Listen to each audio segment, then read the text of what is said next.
नमस्कार दोस्तों।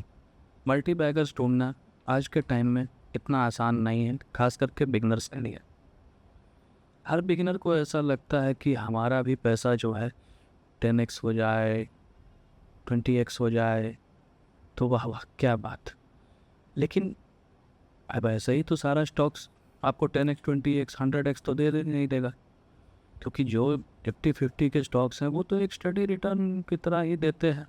वो भी कभी कभार ऐसा होता है कि 20%, 10%, कभी कभार -3% 2-3 साल के लिए, तो उसमें भी मल्टी बैगर्स वो तो नहीं बनेंगे।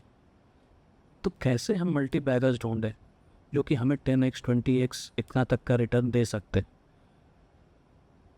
अब जैसे कि आलू, जो एक सब्ज़ी हमारी आलू है, कोई ले लेते हैं। 20 साल पहले वो 5 रुपये 8 रुपये में मिल जाती थी। क्या अभी उतने में ही मिलती है? वैल्यू लगता है, टाइम लगता है उसकी वैल्यू को बढ़ने में।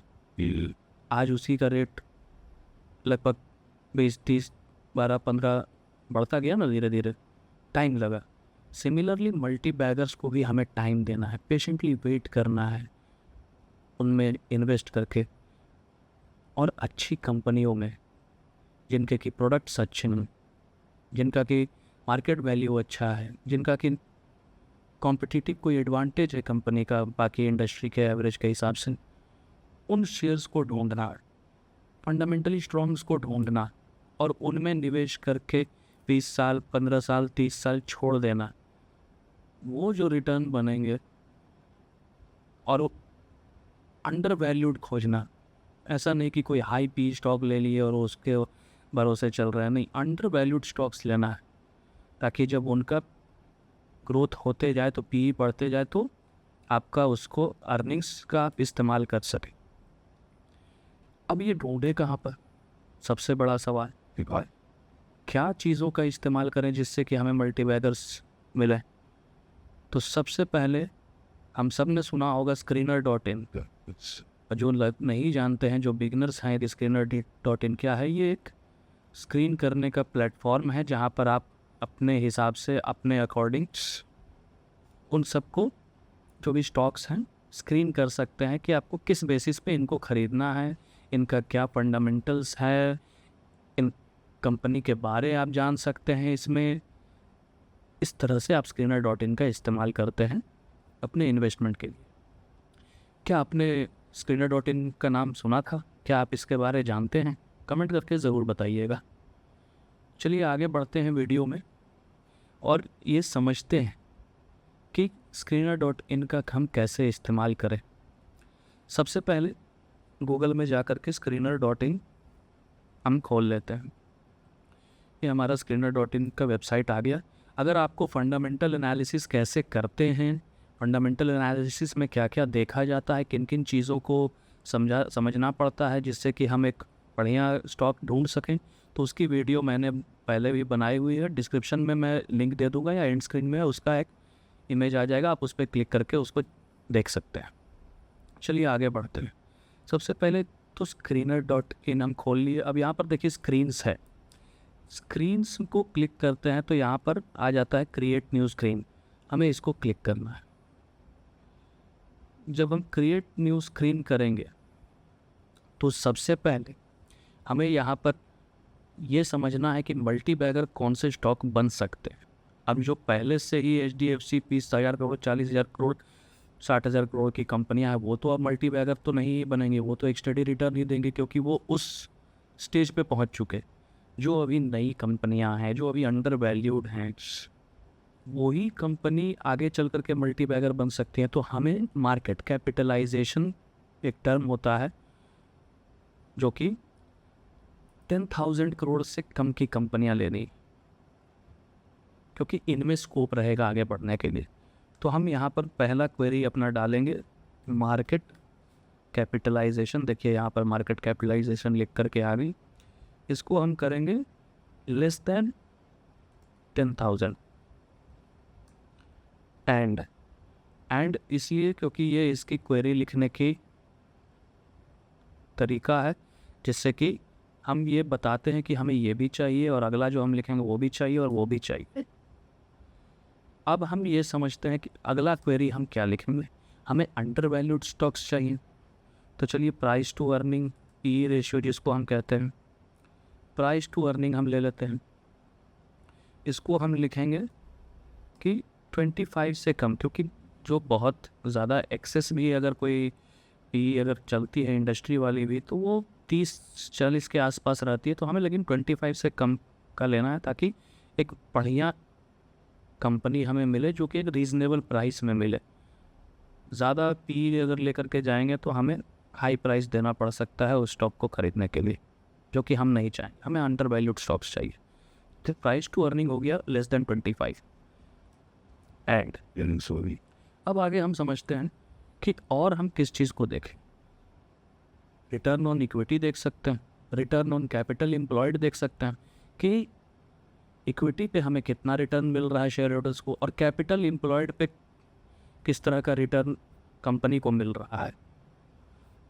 तो ये हम लिख लेते हैं रिटर्न ऑन इक्विटी।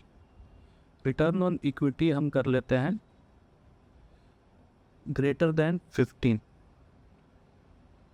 अब ग्रेटर देन 15 क्यों? क्योंकि किसी भी कंपनी की रिटर्न ऑन इक्विटी अगर 15% से ज़्यादा है तो it is considered as a good company. अब एक और हो गया return on capital employed. Return on capital employed भी हम same greater than 15%, sorry 15 and अब एक चीज़ हम ये देखते हैं कि प्रमोटर होल्डिंग क्या है। कंपनी की प्रमोटर होल्डिंग्स बहुत मायने रखती है। किसी कंपनी की प्रमोटर होल्डिंग मान लीजिए कि 30-40% है, तो कंपनी वाले के जो प्रमोटर्स हैं उनको खुद को कंपनी में उस तरह का इंटरेस्ट नहीं है, तभी तो वो अपना शेयर्स डाइल्यूट करते जा रहे हैं, और आज अपनी खुद की कंपनी में उनका 30% का या 40% का हिस्सा है।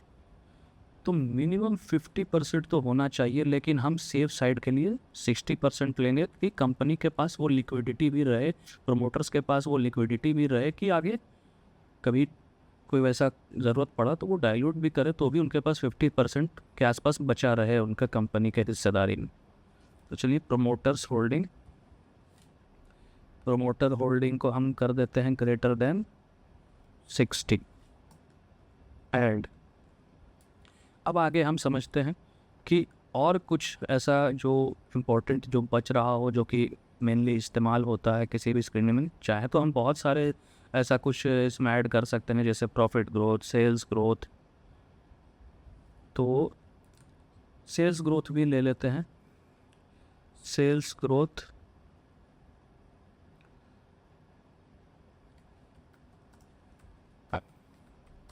लास्ट 10 ईयर्स, पिछले 10 साल का सेल्स ग्रोथ कम से कम 20% से ऊपर होना चाहिए।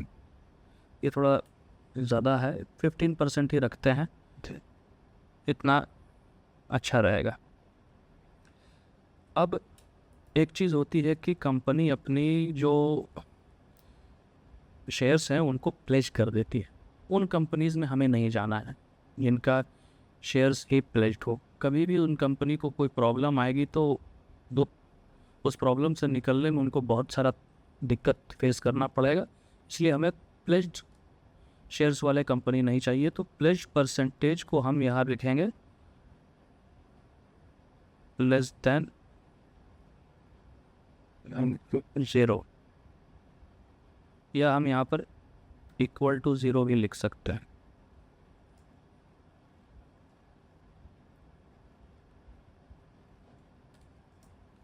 अब आगे हम समझते हैं डेट टू इक्विटी, माने कंपनी अगर कम से कम डेट में है या नहीं के बराबर डेट में है तो हम ये मान के चलते हैं कि कंपनी लिक्विड है। अगर कंपनी लिक्विड है तो इसका मतलब है कि कंपनी के ऑपरेशंस बहुत बढ़िया से चल रहे हैं, और अगर कंपनी के ऑपरेशंस बहुत बढ़िया से चल रहे हैं तो इसका अर्थ है कि कंपनी फंडामेंटली साउंड है और कैश फ्लो अच्छा चल रहा है। तो डेट टू इक्विटी भी हमें देखना है।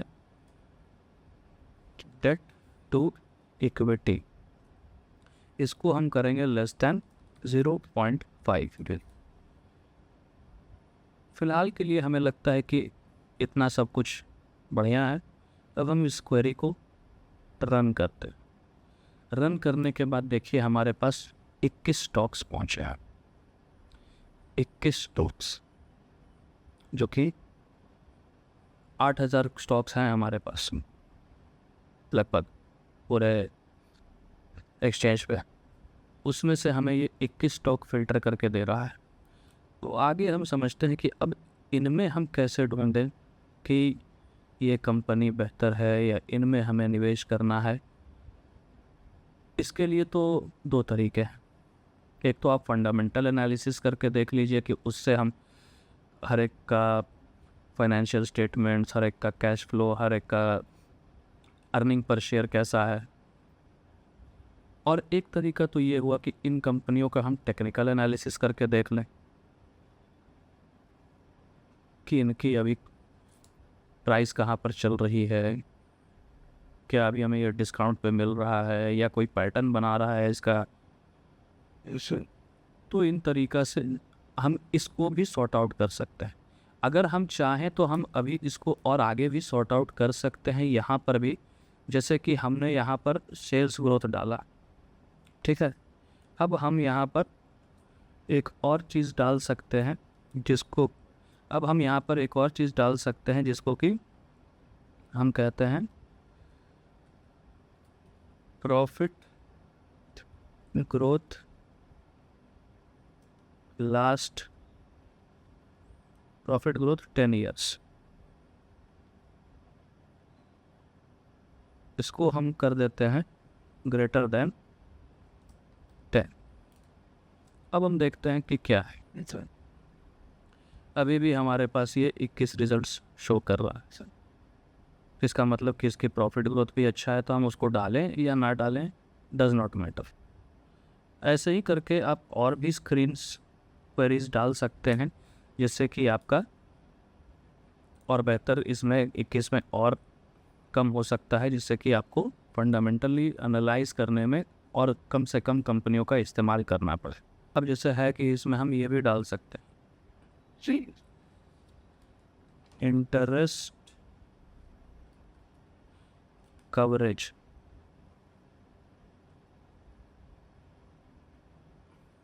Greater than 5। अब हम इसको रन करते हैं तो क्या है, हमारे पास 3 कंपनियां और कम हो गई, 18 कंपनियां। देखिए मैं कोई आपको ये नहीं कर रहा हूँ कि आप इन सब में, मैंने आपको बताया कि इस तरह से करना है तो इस तरह से आप इसमें फिर निवेश करने चले गए। आप अपना ड्यू डिलीजेंस करिए, फंडामेंटल एनालिसिस और टेक्निकल एनालिसिस करिए। इन सब की वीडियो की लिंक आपको मिल जाएगी मेरे YouTube channel likes trading and investing पर। और वैसे तो ये फंडामेंटली एनालाइज्ड है क्योंकि हमने स्क्रीन वैसा डाला है, स्क्रीनर पे कंपनियां सारी अच्छी हैं। अब इसमें आपको और बेहतर ढूंढना है तो उसके लिए आपको फंडामेंटल एनालिसिस और टेक्निकल एनालिसिस भी करना पड़ेगा। बाकी बहुत अच्छे स्टॉक्स मिले हैं, एरो, ग्रीन टेक, टाइमस्कैन लॉजिस्टिक्स। उम्मीद करता हूँ कि आपको screener.in पे किस तरह से स्क्रीनिंग डालना है, किस तरह से आप अपने क्वेरीज़ को रन करके एक बढ़िया स्क्रीन बना सकते हैं, जिससे कि आपको कुछ स्टॉक्स मिल जाएंगे ताकि आप मल्टी बैगर ढूंढ सकते हैं। लाइक करिएगा अगर वीडियो अच्छी लगी होगी, शेयर कीजिएगा और सब्सक्राइब करना ना भूलिएगा ताकि आपको ऐसे ही और भी वीडियोस मिलती रहें। धन्यवाद, थैंक यू।